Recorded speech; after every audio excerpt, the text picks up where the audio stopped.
Si ustedes los jóvenes no asumen la dirección de su propio país, nadie va a venir a salvárselo, nadie, nadie. Estudiantes, profesores y gremios de la educación pública saldrán a marchar este miércoles 10 de octubre para solicitarle al Gobierno Nacional mayores recursos.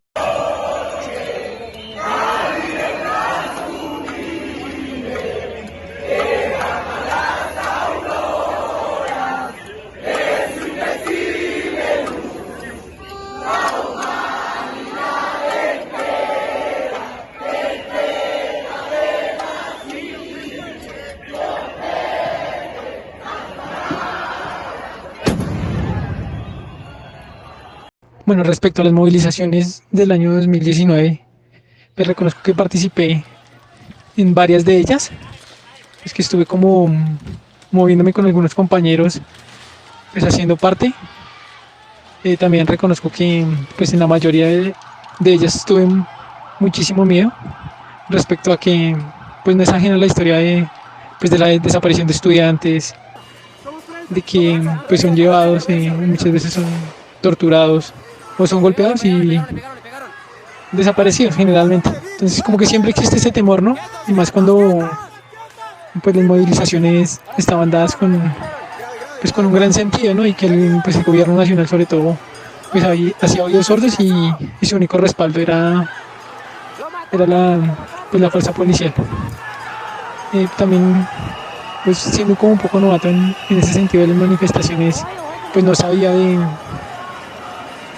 digamos de cómo organizarme bien con mi grupo de compañeros, de cómo identificar, digamos, pues a las personas que son ajenas y que en ciertos momentos lo están a uno grabando o están, digamos, en cierta medida de fisgones por ahí, pues con malas intenciones. Muchas veces pues se reconocían, en otras, por ejemplo, una compañera me decía, mira, ese señor que está allá es un infiltrado. ¿Y pues por qué lo decían? Pues porque él mismo se había infiltrado en organizaciones, pues no clandestinas de estudiantes, pero sí en organizaciones que tenían una postura frente pues a la situación nacional. Entonces es algo delicado porque uno no sabe con qué persona se puede encontrar o qué pueda suceder, digamos, en momentos de tensión, sobre todo cuando las manifestaciones se dirigían hacia el centro, hacia la Plaza de Bolívar, donde en ocasiones pues la tensión de la manifestación y el abuso policial pues eran evidentes. Entonces tocaba salir a correr, pues ya salvaguardando pues la vida, ¿no? Porque en últimas eso es lo que uno se está jugando en una de esas manifestaciones. Se juega la vida en la acción de reclamar sus derechos.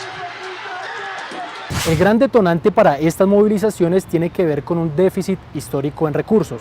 El primero de ellos tiene que ver con infraestructura, que se calcula más o menos en 15 billones de pesos.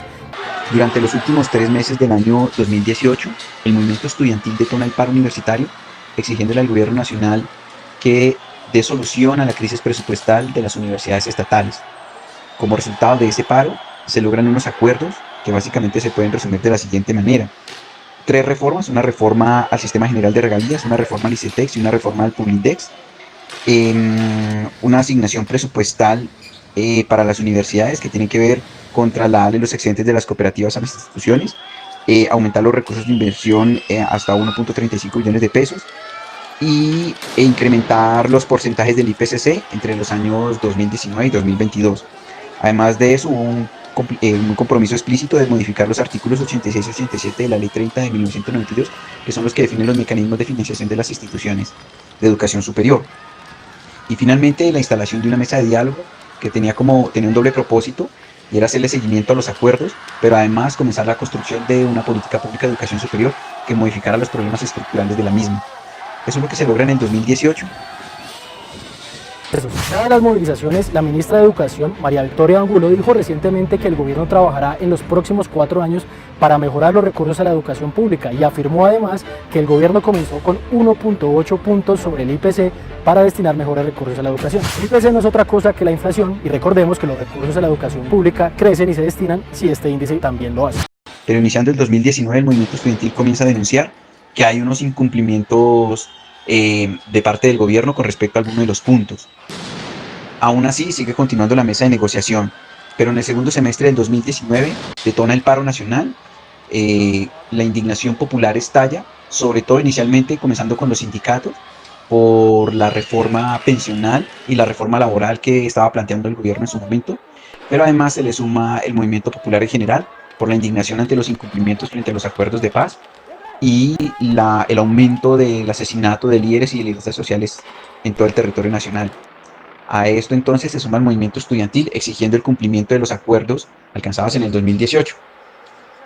El paro nacional, como bien sabemos, se desarrolla durante todo este periodo hasta el cierre del año 2019 y comenzando el año 2020, hasta enero.